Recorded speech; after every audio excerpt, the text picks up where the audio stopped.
Yo, what up, dudes? Today's video, we're gonna be discussing this week's Nightfall, which is the Disgraced, aka Novota, or if you're a D1 player, Omnigul.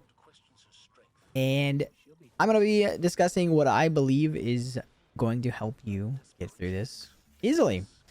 First things first, 3 Warlocks. Just take in 3 Warlocks. If you don't have Warlocks, I'm sorry.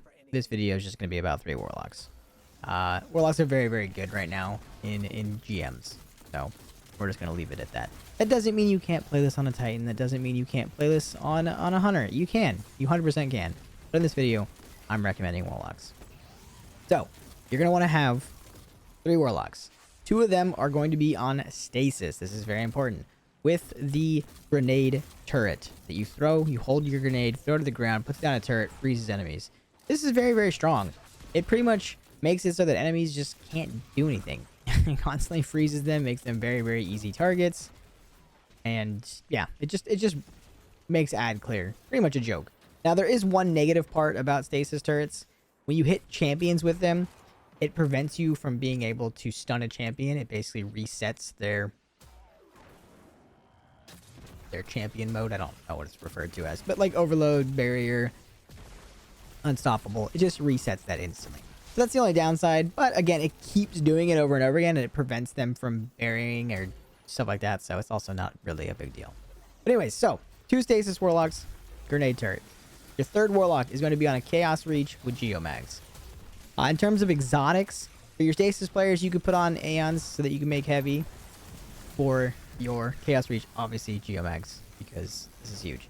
The main reason for your chaos reach warlock is for the boss room. Now, for every single room, chaos reach is actually just really nice because you can clean up a lot of ads. You'll get your super constantly because of geos, and you'll get orbs from your teammates. But the biggest thing is in the room. So anytime when you get to Novota, you want to instantly you want to have your chaos reach the first time you get to her, because you want to send her away as fast as possible. Same thing when you get to the actual boss fight. Same thing when she spawns at the bottom of the room. You want to chaos her, so she's gone. You want to move her as fast as possible. This makes the fight way better.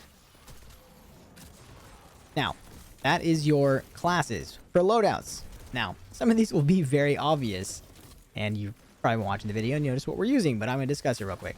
So first things first, 2 players are going to want to use primary scouts, Hung Jury, Night Watch. Those are the 2 that I can think of. There might be more, but those are the 2 that I can think of. They're both, I'm not going to say good, they're decent. Obviously, the reason why you're using them is because there's a lot of barriers in this, and you need anti-barrier. An auto rifle is just not as good as scout rifle. It doesn't have the range, doesn't seem to, it's just not as good. So, scout rifles, Hung Jury, Night Watch.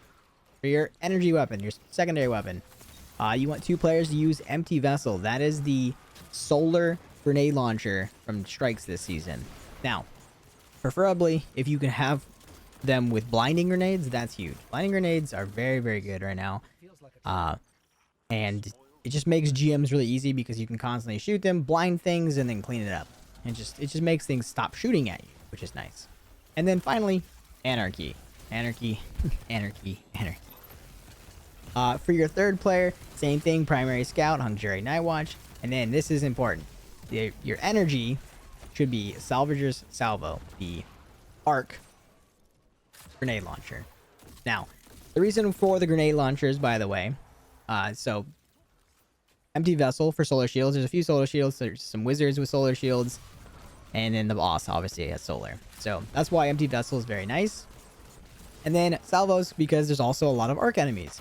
And yes, you all have Anarchy on, but you know, it's nice to have an energy weapon that can easily break arc shields as well. Anarchy can break arc shields, but sometimes it can be a pain in the ass because you can't directly hit them. You have to put it at their feet. So anyways, that's my recommended loadouts. And that's pretty much it. Again, I don't want to drag out this video. The last couple things I'd like to talk about would just be the reason for double grenade launcher is because you can have double grenade finder, and it just makes it so that you're never running out of ammo. Now, if you run out, it's possible to run out of them, but it's really rare. And this is the reason why I like grenade launcher, like double grenade launcher. So having a special grenade launcher and Anarchy. Now, you can do this with other things, but with those 2 specifically, like, it just seems like you always have ammo. You're always good. And also having reserves and scavengers. Like, you can just stack all of it. You don't have to worry about having 2 different weapons, and this just makes this super, super quick and easy. But anyways, that's it for the video. Again, just wanted to give you a little recommendation to make this easy if it wasn't already obvious. And yeah, so thank you guys for watching. Hopefully you enjoyed.